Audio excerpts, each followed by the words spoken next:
Hello दोस्तों, स्वागत है आपका हमारे YouTube channel unique tech research centers में।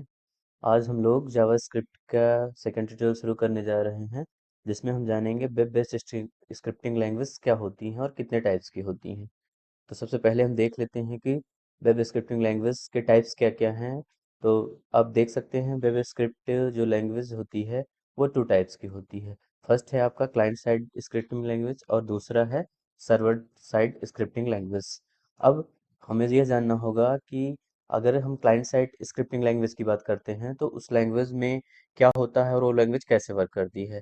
तो क्लाइंट साइड स्क्रिप्टिंग लैंग्वेज एक ऐसी प्रक्रिया है जिसमें क्लाइंट के डिवाइस के ब्राउज़र के अंदर स्क्रिप्ट को रन कराया जाता है। मीन्स इसमें हमें अपने लोकल कंप्यूटर में ही कोड को रन कराना होता है, इसमें हमें सर्वर से कनेक्ट होने की ज़रूरत नहीं होती है। दूसरे शब्दों में आप यह भी कह सकते हैं क्लाइंट साइड स्क्रिप्टिंग एक ऐसी प्रक्रिया है जिसमें जावा स्क्रिप्ट को क्लाइंट के डिवाइस के अंदर रन किया जाता है। क्लाइंट साइड स्क्रिप्टिंग में सबसे ज़्यादा जावास्क्रिप्ट और जेक्वेरी लैंग्वेज का इस्तेमाल किया जाता है। इसमें ब्राउज़र लोकल कंप्यूटर में कोड को डाउनलोड करता है और सर्वर के बिना इस कोड को प्रोसेस करता है, जिसके कारण क्लाइंट साइड स्क्रिप्टिंग ब्राउज़र पर निर्भर हो जाती है। क्लाइंट साइड स्क्रिप्टिंग का उपयोग मुख्य रूप से डायनेमिक यूजर इंटरफेस एलिमेंट के लिए किया जाता है। इसमें जैसे ड्रॉप डाउन मेनू बनाना, नेविगेशन टूल, एनिमेशन, बटन जैसे कई एलिमेंट शामिल हो सकते हैं। जावास्क्रिप्ट एक महत्वपूर्ण क्लाइंट साइड स्क्रिप्टिंग भाषा है जिसका उपयोग डायनेमिक वेबसाइट बनाने के लिए किया जाता है। जावास्क्रिप्ट के द्वारा लिखे जाने वाले सभी प्रकार के स्क्रिप्ट क्लाइंट साइड पर रन करते हैं। इसमें जो स्क्रिप्ट होता है उसे एचटीएमएल में जोड़ा जा सकता है या किसी एक्सटर्नल फाइल में स्टोर किया जा सकता है। और jQuery यह सभी क्लाइंट साइड स्क्रिप्टिंग लैंग्वेज के अंतर्गत आते हैं। इन सभी का उपयोग हम डायनेमिक इंटरफेस किसी वेबसाइट को देने के लिए यूज कर सकते हैं। अब दूसरे ही पार्ट्स में हम आते हैं, देखते हैं server side scripting language. Server side scripting language एक ऐसी स्क्रिप्टिंग भाषा है जिसका उपयोग हमें करने के लिए सर्वर की आवश्यकता होती है। मीन सर्वर के बिना हम इस स्क्रिप्ट का उपयोग नहीं कर सकते हैं। आज के समय में यह स्क्रिप्टिंग काफ़ी तेज़ी से डेवलप हुई है क्योंकि इसे लिखना काफ़ी आसान होता है। जो एक साइड स्क्रिप्टिंग एक ऐसा तरीका है जिसके ज़रिए हम ऐसी स्क्रिप्ट जो कि वेब सर्वर में एग्जीक्यूट होते हैं। सर्वर साइड ये स्क्रिप्ट सर्वर में स्टोर रहते हैं और तब एग्जीक्यूट होते हैं जब कोई यूज़र रिक्वेस्ट भेजता है। मीन्स जब भी हम कोई ऐसी रिक्वेस्ट करते हैं सर्वर से कोई इन्फॉर्मेशन के लिए तो सर्वर जो होता है वो हमें उस स्क्रिप्ट को प्रोग्राम के रूप में कन्वर्ट करके उसका आउटपुट हमें देता है। अगर हम सर्वर स्क्रिप्टिंग भाषा की बात करते हैं तो इसके कौन कौन से उदाहरण हो सकते हैं, तो सबसे पहले आता है PHP और फिर देख सकते हैं आप पाइथन, नोड जेएस इत्यादि ऐसी कुछ भाषाएं हैं जिनको हम सर्वर साइड स्क्रिप्टिंग लैंग्वेज कह सकते हैं।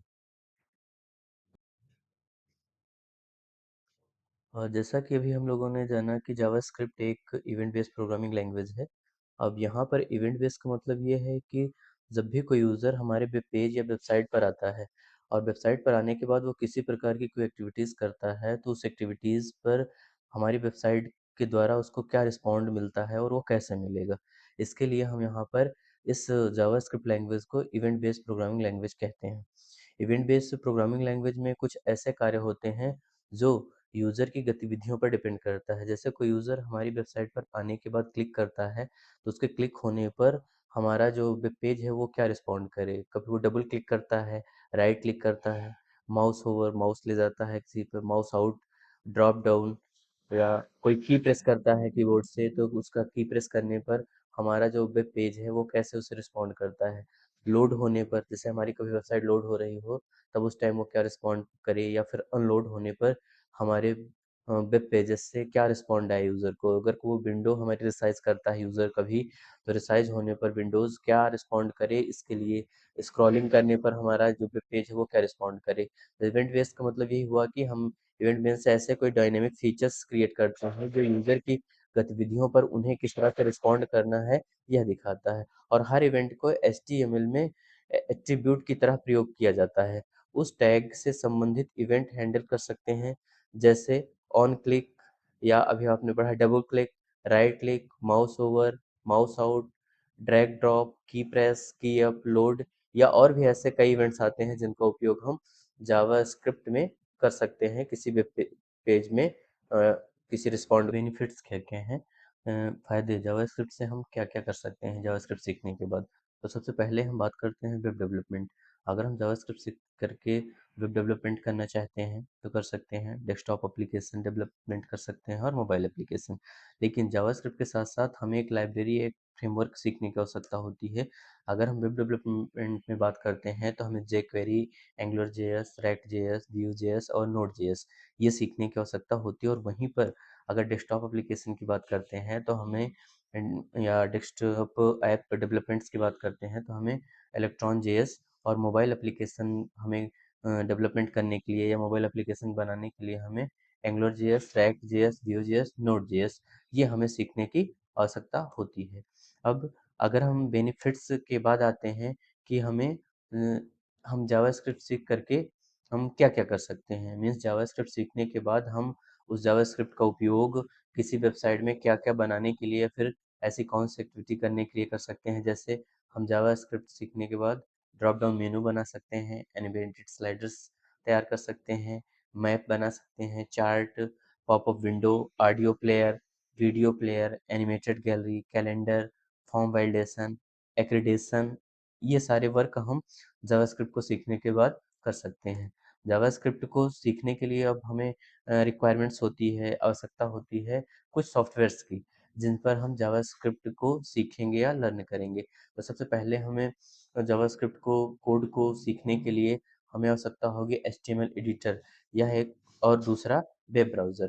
अब एचटीएमएल एडिटर में हमें कौन-कौन से एडिटर्स यूज़ करने हो सकते हैं या फिर जो हमारे सिस्टम में ऑलरेडी इनबिल्ट होता है नोटपैड देख सकते हैं। तो नोटपैड पर भी हम जावास्क्रिप्ट के कोड को सीख सकते हैं या उसकी कोडिंग कर सकते हैं।